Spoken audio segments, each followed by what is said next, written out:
오늘 시가총액 상위 종목 가운데 눈에 띄는 종목이 하나 있습니다. 바로 진격의 네이버인데요. 이 네이버가 오늘 장중 74만 원대를 터치하면서 또다시 신고가 행진을 이어가고 있습니다.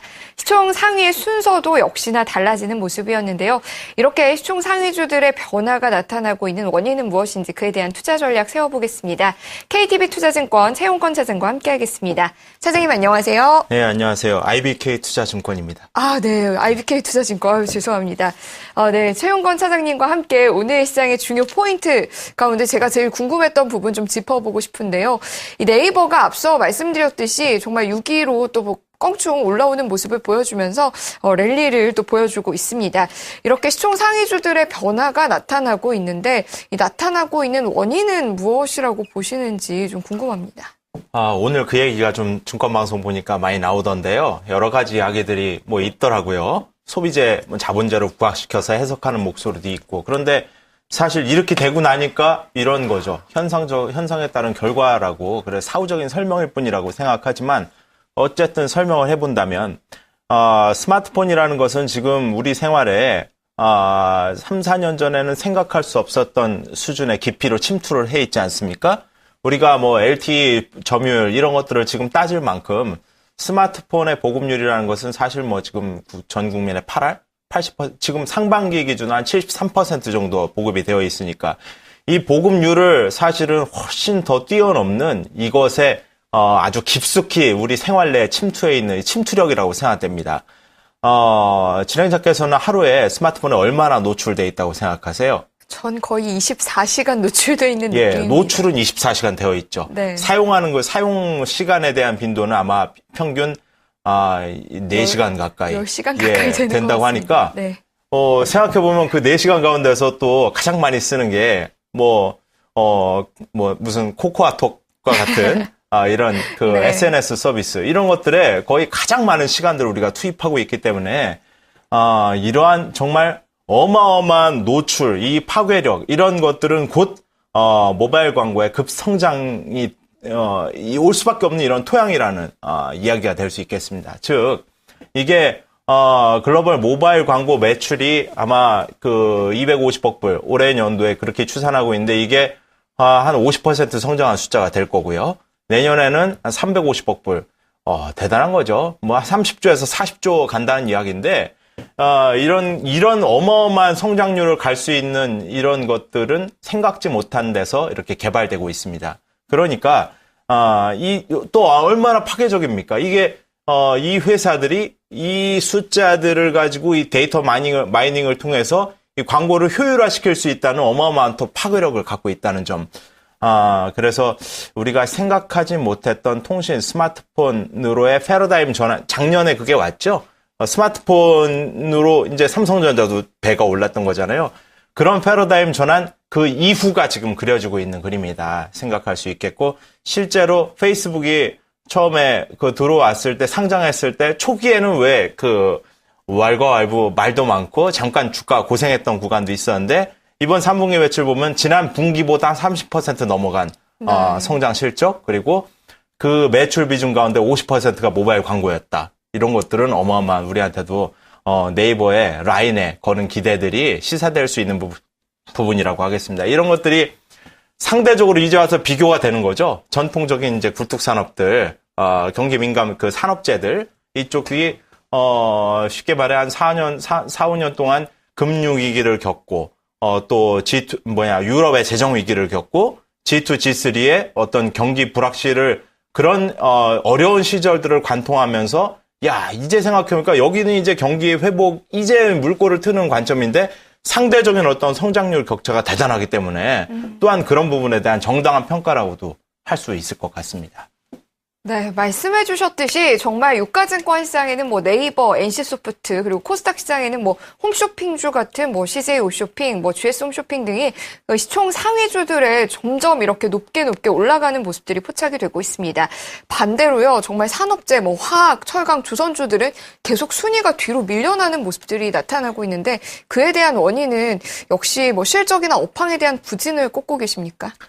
여기는 말하자면 지금 생각해서 우리가 지난주에 했고 또 이번 주에 했고 지지난주에 했고 이렇게 짧게 시장을 보기 때문에 그런 거지 사실 조금 길게 보면 최근에 밀린 거죠. 네. 8, 9월, 10월에 정말 어마어마하게 여기도 올라왔지 않습니까? 근데 물론 옛날에 비해서 아직 멀었어요. 네. 이 애들이 밀린 이유, 최근에 좀 어려운 이유는 이 종목들이 사실은 시장이기 때문에 그래요. 그렇지 않습니까?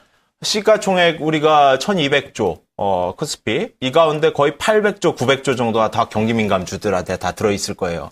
곧 이들이 시장이기 때문에 요즘 시장이 어땠어요? 시장이 쉽지 않았지 않습니까? 시장에 수급도 없고, 모멘텀도 없고, 아주 그냥, 어려운 시장이었단 말이죠. 이런 거래도 없고, 이런 와중이었기 때문에, 조정이 곧 이들의 조정으로 귀결되는 부분인 것 같다. 말씀을 드릴 수 있겠고, 이쪽 보면은 이 경기민감주라는 것이, 늘상 그래왔고, 정책 변수에 굉장히 민감합니다. 이쪽들이, 그러니까 테이퍼링이라는 이슈가 지금 꽉 붙들어 잡고 있는 거죠. 최근에 부각되고 있는 이 최대 스트레스 테이퍼링의 이슈가, 최근 시장을 눌렀고 이게 이 종목들의 하락으로 만들어져 왔던 부분이고 그런 차원에서 생각해보면 어제 증시가 서구권 증시가 반등을 오랜만에 제대로 나오면서 지표에 좀 순응을 하면서 반응을 했고 테이퍼링 이슈가 대단히 또 완화되었지 않습니까? 이런 차원들이 아마 오늘 우리 시장의 경기민감주들의 반등에 또한 요인이 되고 있는 거라고 생각할 수 있겠습니다. 그리고 아까도 말씀드렸듯 상대적인, 거의 절대적에 가깝죠. 이런 수익률 격차에 대한 어떤 빈곤함, 이런 것들이라고 볼 수 있겠습니다. 그러나, 일어날 수 있다고 보는 거죠. 다만 지금 어렵다고 생각되는 거는 아직도 어렵다고 생각되는 건 철강 정도? 워낙 비수기 때문에 가격 압박까지 지금 받고 있는 현재. 그리고 건설 정도? 해외 모멘텀이나 국내 부동산 경기에 사실 절망에 가깝죠. 해도 이거 가지고 불러일으켜야 되겠다는 정부의 의지가 있는데도 잘 못 일어나고 있는 여기에 대한 걱정 그리고 제가 지금 몸담고 있는 업종 증권업종 지수가 어쨌든 2000포인트 왔는데 거래가 도통 안 되고 있는 아마 이 정도 업종 정도가 전통업종 가운데서 좀 어려운 종목들이 아닐까 생각되고 나머지 업종들은 더 제대로 움직여줄 거라고 생각합니다. 네. 조선이나 화학들은 다시 한번 좀 상승 시도를 보여주지 않을까 기대를 하고 있고, 다만 좀 철강이나 건설, 증권 등을 좀 마음에 걸려하고 계셨습니다. 그래도 이들 업종들도 역시나 내년도까지의 전망 보면은 좀 실적이라든지 좀 회복의 기미를 엿볼 수 있는 걸까요? 그렇습니다. 사실 요즘 누구나 다 나오면 최근 며칠 동안 진행하시면서 나온 사람들 다 그렇게 얘기했을 거예요. 테이퍼링 이후에 좀 되지 않겠냐.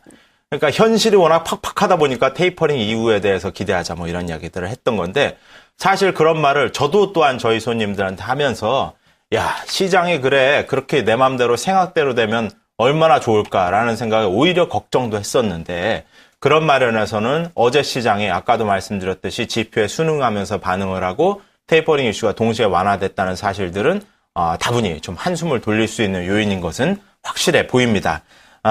지금 이런 차원에서는 시장이 이제는 좀 정상적인 행보로 한 발을 좀 내딛는 이런 첫날이 되지 않을까라고 기대를 하는 관점이었는데 오늘, 수급이나 이렇게 지수를 보면 좀 답답한 마음이 아직도 들지만 어쨌든, 6월에, 버냉키 쇼크 때 사실 큰 그림으로 보면은 큰 흐름이 그때 한번 꺾였다 그때부터 일어나기 시작하는 시장이거든요. 그래서 그 당시 버냉키 쇼크를 회복하였던 주도주 가운데 주도주가 역시 경기민감주, 조선주, 화학주 중심으로 나섰다라는 것들이 오늘 이쪽 중심으로 강세가 나오고 있는 시장이라는 점에서 어느 정도 시장이 정상을 찾지 않겠나라는 기대감은 분명히 있는 시장이라고 하겠습니다.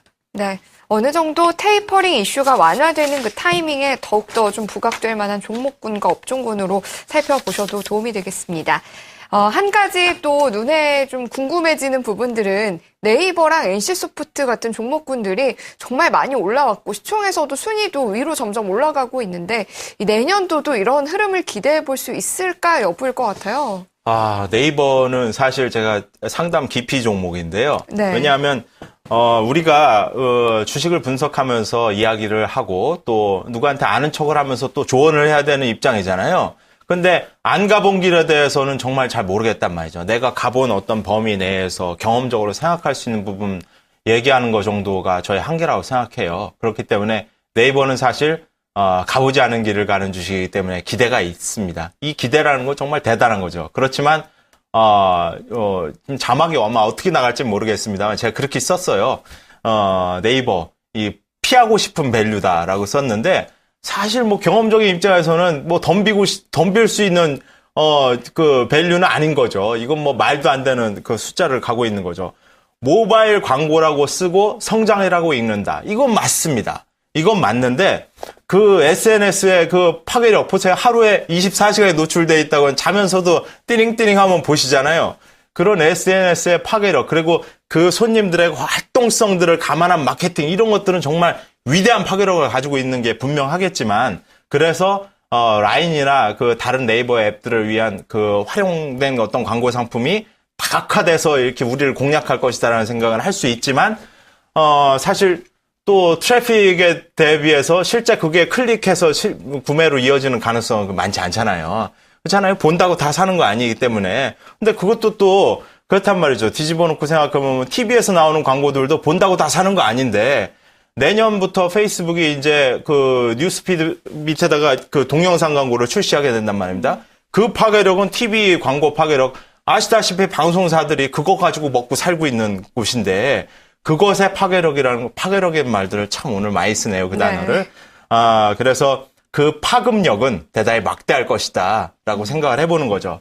NC소프트 같은 경우에는 제가 이건 좀 오해하시지 않으셔야 되는 게 제가 자막에 아마 덤벼볼 밸류 이렇게 썼던 것 같아요. 근데 그건 제가 그냥 캐주얼하게 쓴 거예요. 그대로 옮기셔서는 좀 곤란할 것 같고 덤벼보기에도 만만치 않습니다. NC소프트도 마찬가지예요. 비싸죠. 물론 밸류에이션이. 그리고 그렇지만 2014년에는 온라인 모바일 게임이 분명히 국내에서는 뒷걸음을 칠 겁니다. 그러나 중국, 해외에서는 앞으로 성장의 여지가 남아있다는 차원. 해외 시장, 중국 시장 이렇게 성장할 수 있는 섹터들이 별로 없습니다. 그런 관점에서 NC소프트의 강세를 지켜보면서 이 종목에 대한 관심보다는 아마 지금 처절하게 빠져있는 다른 모바일 게임주들 많아요. 여기들이 제 선상을 좀 회복해 줄 수 있길. 규제 산업이라는 인식 때문에 지금 어려움을 겪고 있는 이런 것들이 도박이나 뭐 이런 규제 방지 뭐에 대한 법안들에 대한 얘기 때문에 어려움을 겪고 있는데 이런 종목들이 회복하는 단초화 되어주기를 기대하고 있습니다.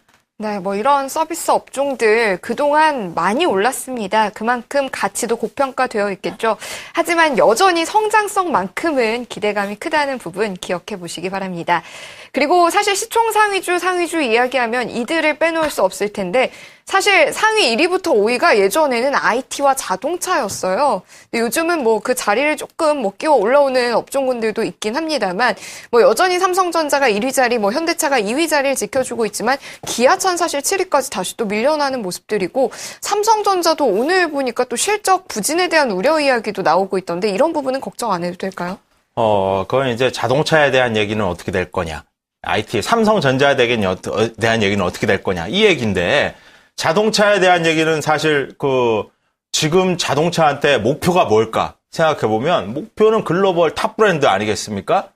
그거를 지금은 이제 그러니까 금융위기 때 미국 그 자동차 뿌리들이 다 흔들릴 때 그들을 밟고 일어났고 그리고 일본 그 도요타 사장이 막 머리 숙여 사과하는 그런 시점에 그걸 또 딛고 일어났던 자동차가 이제 시장에서 MS를 이만큼 가져왔는데 여기서 글로벌에서 인식하고 있는 현대차, 기아차에 대해서는 역시 아직도 엘란트라 파는 회사 아니겠습니까?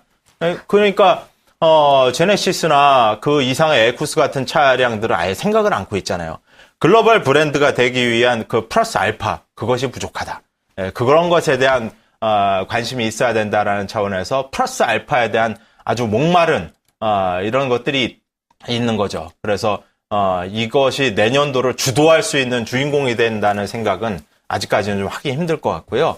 삼성전자는 좀 숨은 죽이겠지만 그래도 간다 이렇게 생각할 수 있겠는 거죠. 아까 패러다임 뭐 이야기하면서 그 모바일 그 광고 이런 것들 이야기했는데 거기서 팔 수 있는 것들이 그럼 뭘까요?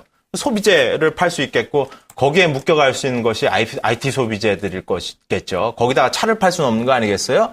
그런 관점에서는 아마 그 큰 패러다임에 같이 묻어갈 수 있는 그리고 그것을 구현하는 우리의 디바이스가 바로 삼성전자 생산하는 스마트 기기다라는 생각을 했을 때는 아마 내년도 스마트 기기의 판매 목표량 뭐 8, 9% 감축설 그리고 실적에 대한 뭐 이야기 이런 것들이 있었겠습니다만 이건 이미 버냉키 쇼크 때 삼성전자 이미 스마트폰 성장에 대해서 우려가 부각돼서 그때 한번 이미 겪었던 이슈이고요.